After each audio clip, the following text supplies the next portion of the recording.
नमस्कार दोस्तों, आज हम एक ऐसे मुद्दे पर बात करने वाले हैं जिसने भारत में फिजियोथेरेपी प्रोफेशन की पहचान को बदल दिया। एक ऐसा सफर जिसमें सालों की मेहनत, कानूनी लड़ाई और पहचान की जंग शामिल थी। सवाल ये है कि फिजियोथेरेपिस्ट को डीआर नाम इतनी मुश्किलों के बाद क्यों मिला। आज हम पूरा सच जानेंगे। शुरुआत का दौर। भारत में फिजियोथेरेपी की शुरुआत रिहेबिलिटेशन फील्ड से हुई। शुरुआत में फिजियोथेरेपिस्ट को डॉक्टर की तरह नहीं बल्कि असिस्टेंट की तरह देखा जाता था। लोग सोचते थे ये तो बस एक्सरसाइज करवाते हैं, ये तो मालिश करते हैं। लेकिन असलियत क्या थी? फिजियोथेरेपी एक मेडिकल साइंस है जिसमें anatomy, physiology, neurology, orthopaedics, electrotherapy जैसे सब्जेक्ट पढ़ाए जाते हैं। 4 से 4.5 ईयर की ग्रेजुएशन प्लस इंटर्नशिप के बाद डिग्री मिलती है। पहचान की लड़ाई। जब प्रोफेशन मजबूत होने लगा तब सबसे बड़ा सवाल उठा, क्या फिजियोथेरेपिस्ट अपने नाम के आगे डीआर लगा सकते हैं? लेकिन फिजियोथेरेपिस्ट ने कहा, हम भी मेडिकल ग्रेजुएशन करते हैं, पेशेंट ट्रीट करते हैं, तो डायग्नोस बेस्ड ट्रीटमेंट प्लान बनाते हैं, तो हमें प्रोफेशनल टाइटल क्यों ना मिले?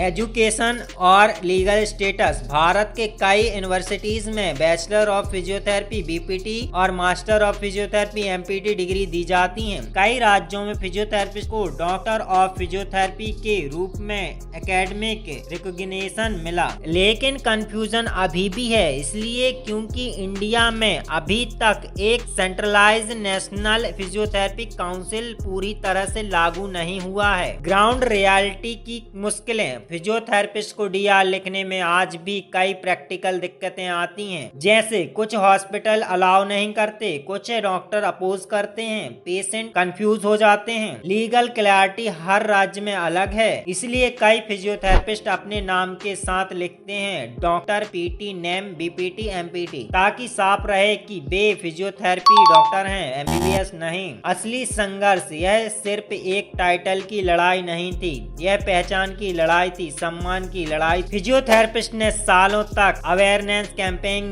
चलाए, एसोसिएशन बनाई, लीगल रिप्रेजेंटेशन किए और धीरे धीरे अपनी प्रोफेशनल आइडेंटिटी मजबूत की। आज की स्थिति। आज भारत में फिजियोथेरेपी की डिमांड तेजी से बढ़ रही है। Sports rehabilitation, stroke rehabilitation, orthopaedic cases, ICU rehabilitation, geriatric care. अब लोग समझने लगे हैं कि फिजियोथेरेपिस्ट सिर्फ एक्सरसाइज ट्रेनर नहीं बल्कि मूवमेंट स्पेशलिस्ट और रिहेबिलिटेशन एक्सपर्ट हैं। डीआर नाम मिलना आसान नहीं था, यह सालों की मेहनत, पढ़ाई और सम्मान की लड़ाई का नतीजा है। लेकिन असली पहचान सिर्फ टाइटल से नहीं मिलती, वो मिलती है नॉलेज, स्किल और पेशेंट रिजल्ट से। अगर आप फिजियोथेरेपिस्ट स्टूडेंट हैं तो याद रखिए, आप एक रिस्पेक्टेड हेल्थ केयर प्रोफेशनल हैं। अपनी स्किल को इतना स्ट्रॉन्ग बनाइए कि लोग नाम से पहले काम पहचाने।